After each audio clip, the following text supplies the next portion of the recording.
Eu não ia gastar tempo com isso hoje, mas como a Ayn Rand disse aqui, eu vou começar com isso. Ela disse: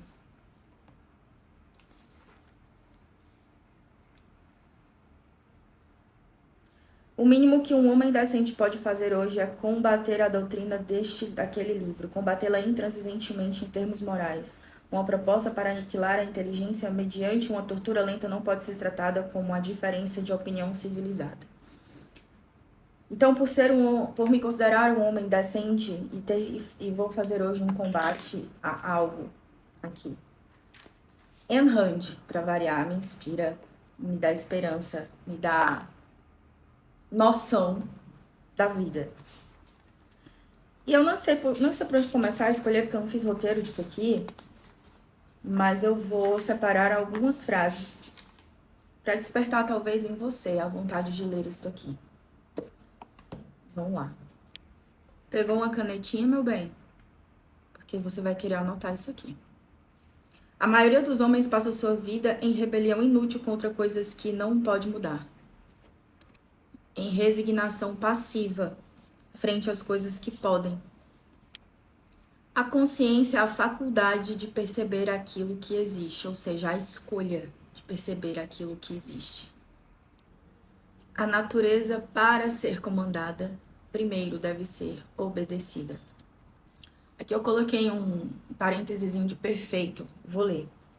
Nesse contexto, ser comandada significa ser colocada a serviço dos propósitos do homem, e ser obedecida significa que esses propósitos não podem ser servidos a menos que o homem descubra as propriedades dos elementos naturais e use-os adequadamente.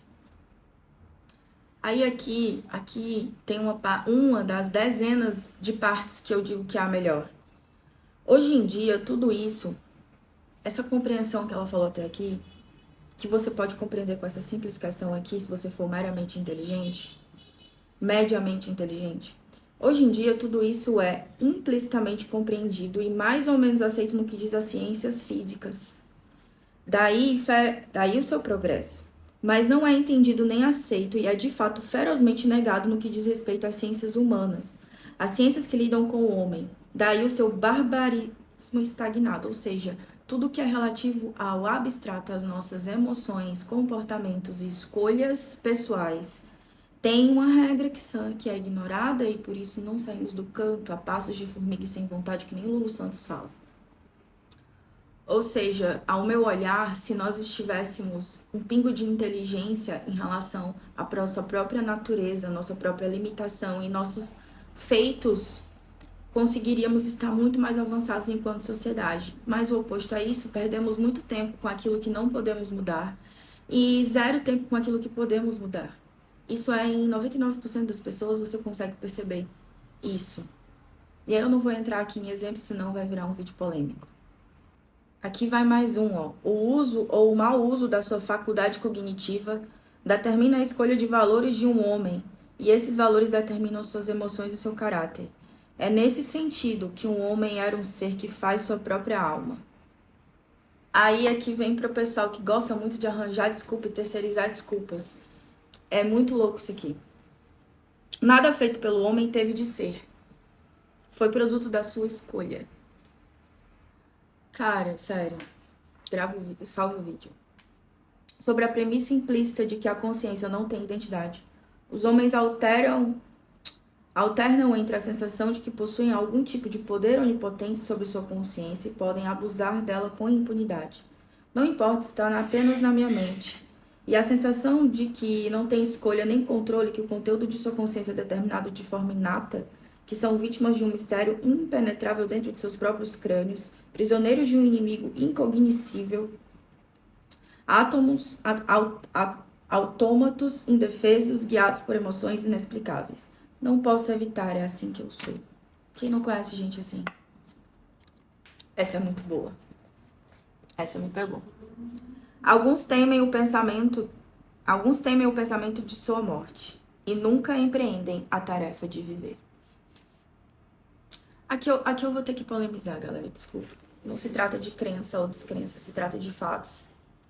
Aqui eu coloco isso aqui muito com as pessoas que são muito religiosas, né? Aquelas pessoas que seguem um livro escrito por outro, um livrinho, seguem o manual dos outros, muitas vezes de outra época, de outra realidade. E como isso aqui mesmo diz, tem coisas que antigamente a gente não conseguia acessar porque a gente não tinha o conhecimento ou as formas como obter este conhecimento. E a gente não pode seguir as coisas da vida baseado em coisas de 200 a 300 anos atrás, ou sei lá, milênios atrás, na forma de viver, no comportamento, sendo que hoje a gente tem elementos e dados concretos de que a gente tem uma escolha. The fucking choice. E aqui eu falo muito sobre isso, que as pessoas elas não empreendem a tarefa de viver a vida como ela é dada, apresentada de forma com sabedoria, porque elas estão presas a uma promessa de céu e uma ameaça de inferno para todas as suas condutas. E se arrependem do que fazem, mesmo que aquilo não tenha provocado nenhum problema para outra pessoa.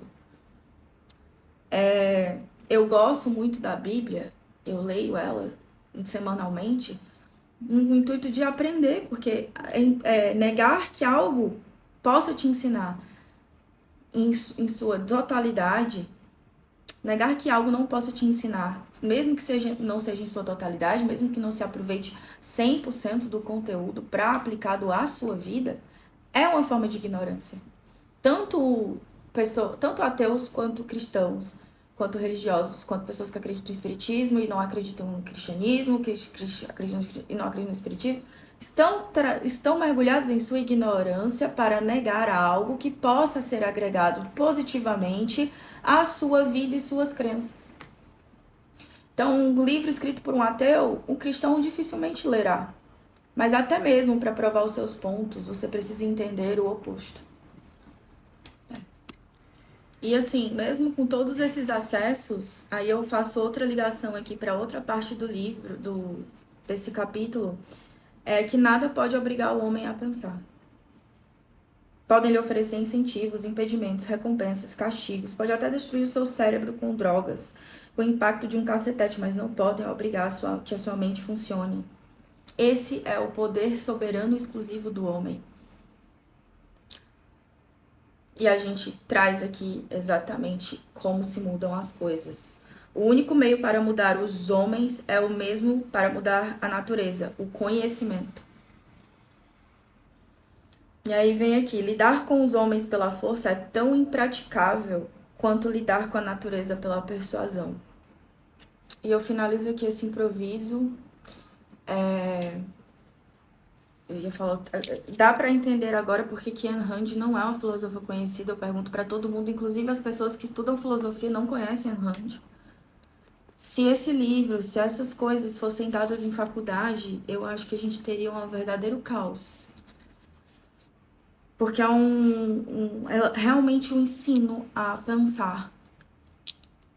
E ensinar a pensar é perigoso. Pessoas podem simplesmente perderem a própria identidade ao começar a pensar.